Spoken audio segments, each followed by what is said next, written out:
The Philippines has accused China of using cyanide to catch fish in the disputed Scarborough Shoal.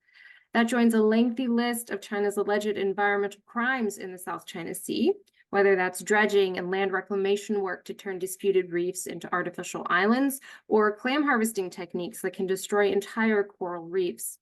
Today, we're going to be discussing the environmental damage to the South China Sea, China's role in that problem, and the chances for an ecological recovery. I'm Shannon Tiezi, editor-in-chief at The Diplomat, and this is Behind the News. I'm happy to be joined today by John McManus, a professor of marine biology and fisheries at the Rosenstiel School of the University of Miami. Professor McManus has conducted extensive research on coral reef and fisheries management, including in the South China Sea. So thank you very much for joining us today. Thank you.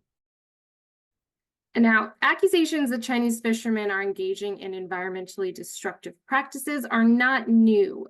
Can you put this latest accusations from the Philippines regarding cyanide fishing into context for us? Where would you say this falls on the spectrum of ecologically damaging behavior that we've already seen in the South China Sea? Well, it's going to be quite far down. Cyanide fishing is not good for corals and of course the fish. But usually when it's used to stun fish for the aquarium trade or the live fish business in places like Hong Kong. And it stuns the fish, and they can live for a bit afterwards, but it's been shown that especially in the aquarium trade, that if you feed fish that have been subjected to cyanide fishing, then the cyanide enters the system and can kill them.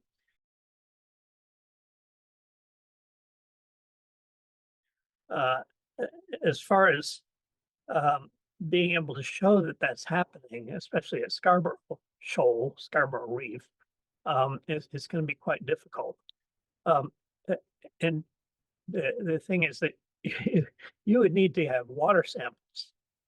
Just finding dead coral is not going to make a good court case. There's so many things that are killing coral now. So especially if you find large areas of coral that's been killed, it would have to be a massive cyanide dose to do that, because what happens is as soon as you put it in the water, it disperses. And I've seen fish go right through a cloud of cyanide, some fish.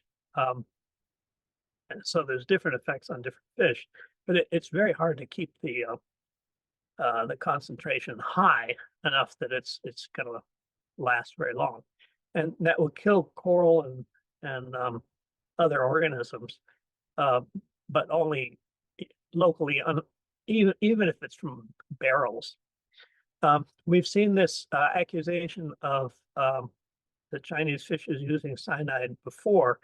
For instance, there's been fish kills at Thitu Island, which is called Pagasa in the Philippines. That means hope.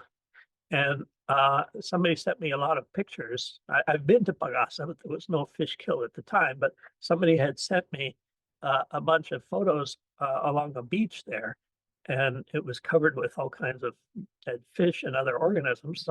Some you hardly ever see, like long white worms that actually live in the pores and the coral and so on, the substrate. And so people were saying, oh yeah, that's because the Chinese are using cyanide. But if you look upstream from that island, upstream depending on the season, because the currents keep changing, but it was not too far from Subi Reef, which China at the time was developing into one of its major bases. And so they were dredging up a lot of sand and the silt that comes with it. And the silt washes away a long ways. And that kills a lot of things. And it's in the water, it's white. So how would you know? The only way I could be sure that they're doing it at Scarborough Shoal, Scarborough Reef, is because somebody would have had to send me some photos, and I'd have to see, the operation are they actually pumping something out of a boat that's making it white, or is it that the boat is stirring up the bottom?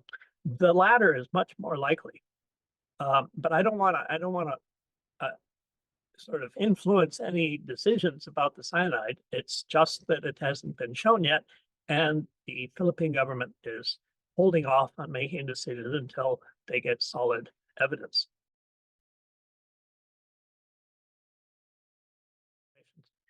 As far as the damage to the South China Sea, the biggest, widest spread damage in the South China Sea is from the giant clam cutter boats.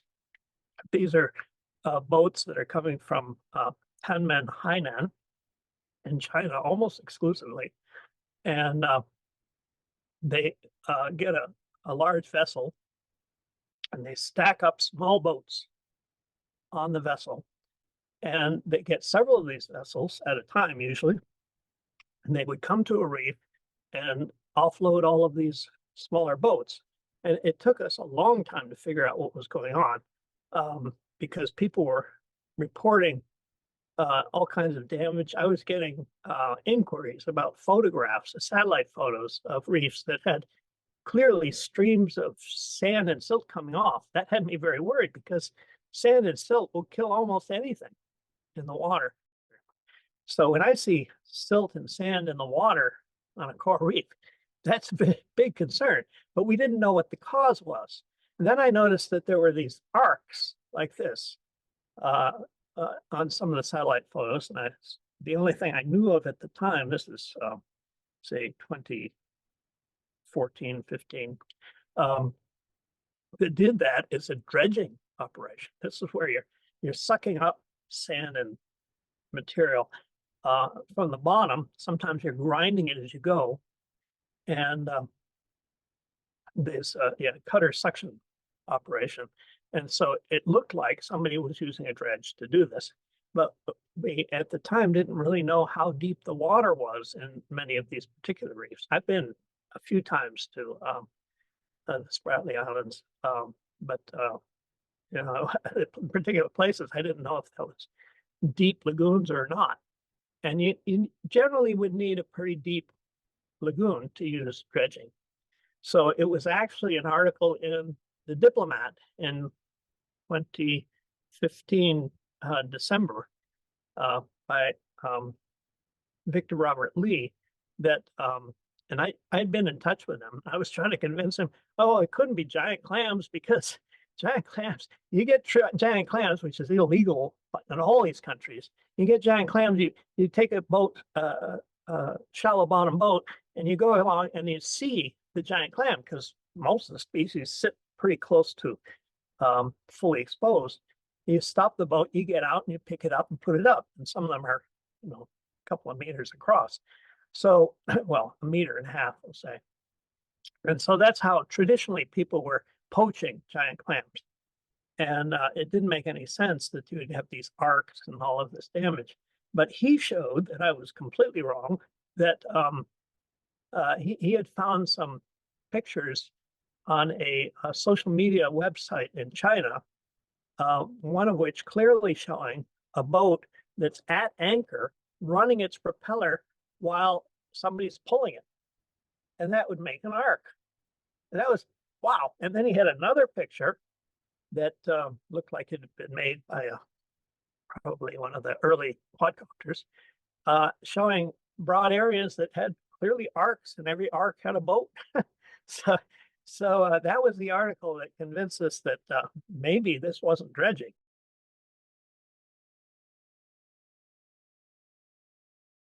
And the dredging and the filling, in other words, what people call reclamation. I don't like that term, because you're saying you're reclaiming something. What was the claim before? What you're doing is you're taking a shallow reef area and you're just covering it up with silt and rocks and sand, and then putting concrete. so that the term paved paradise comes to mind easily. I mean, these are beautiful coral reefs.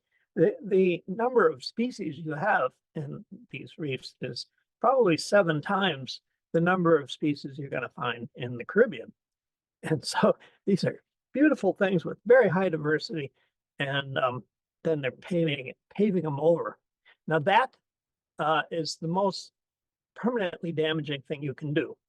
Once you've built an island on a reef flat, then there's nothing you can do. You can't go and dig it up and expect the thing to just pop back into existence. It would take many, many decades or centuries to recover that.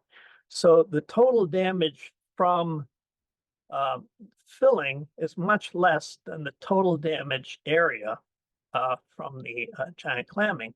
So I've got here about 14, 15 square kilometers, all countries combined, of which more than 13 square kilometers was China, just because they've been big bases on some of the reefs, as opposed to about 70 square kilometers for giant clams. So it's about 5 times more area due to giant clam harvesting. However, if you stop the giant clam harvesting, there will be recovery. Normally, if a storm hits something, and these places are in the line of typhoons, which are basically the same thing as hurricanes, and that means that they wouldn't survive in the shallows if they didn't have fairly good recovery times. And generally, you're talking about when you knock over some coral, it's going to recover within about 4 years. However, in this case, because the chopper boats are digging up the substrate, and I actually found chunks of hard, like concrete substrate that had the cut marks right into it. Then the the bottom's all disrupted, broken up. So you're going to have a few corals settling here and there, but it's going to be all shifting substrate. And so I think a better idea of the recovery time would be about 20 years, because it takes a while for a few things to grow, and then they die and seal up a bit and so on. So it will recover within about 20 years. The paved paradise, the islands constructions, that's permanent. It's completely gone.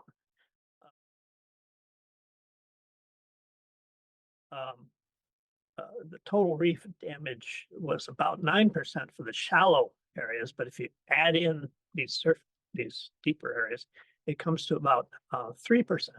So the total damage is about 3%. Exaggerating that does not help. I'm always telling people, don't exaggerate. There are terrible decisions being made because people exaggerate. For instance, a well-known South China Sea expert said, oh, there's no point in arguing over these coral reefs. They're all dead. This happens all the time. You cannot exaggerate. It doesn't help. So the fact is that it's somewhere between, well, say 3% of total coral in areas versus 9% of the shallow. And that was back in 2017. There's been continued damage since then, which the Center for Strategic and International Studies keeps track of in their Asian Maritime Transparency Initiative website. But the trend is just a continuation, so we're not seeing a major difference. One thing that did happen was the articles, including the one from the Diplomat and articles that myself and several others put out, had disturbed China clearly, because they decided to basically start enforcing the anti-giant clam laws. And so for a brief period, there wasn't a lot of evidence that it was going on.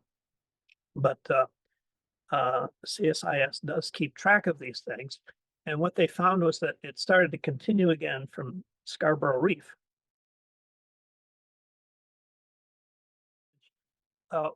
If I see a large area of coral that's dead, and that includes Scarborough, most likely we're talking about bleaching. So what happens with a coral is the color that you see in the coral is not usually from the coral. if those are, the standard reef building corals, the skeletons are white and very intricate, but they're white and they're covered with a double layer of tissue with the little polyps in between. And that material, that tissue, including the polyps, it's all transparent. So what gives them the color are little single-celled algae cells that grow in the coral. And most of these corals need that algae. They can't survive without that algae. It's a very tight symbiosis problem. And if the water gets warmer than it normally does for a particular time of year by 1 or 2 degrees for several days, the coral will actually expel, or I say the algae decide to leave. We're not quite sure. It probably varies from coral to coral, but the algae are expelled from the coral, and after a few days, a coral can die. And you can get huge, huge areas, many, many square kilometers of coral being killed by bleaching. Fortunately, that doesn't disrupt the substrate. There's plenty of places for new corals to settle, and a lot of coral will actually have little areas that survive, and then it grows back out. We call it resheathing. So that can be within a year or 2. So if I see large areas of dead coral nowadays, that's the first thing you think of. You don't blame it on people. And then a lot of fishers will say, well, it didn't happen until they came, right? Well, what's happening is the world is getting warmer. People haven't noticed. And as the world gets warmer, we're getting large areas of coral that are going through this sort of death and recovery.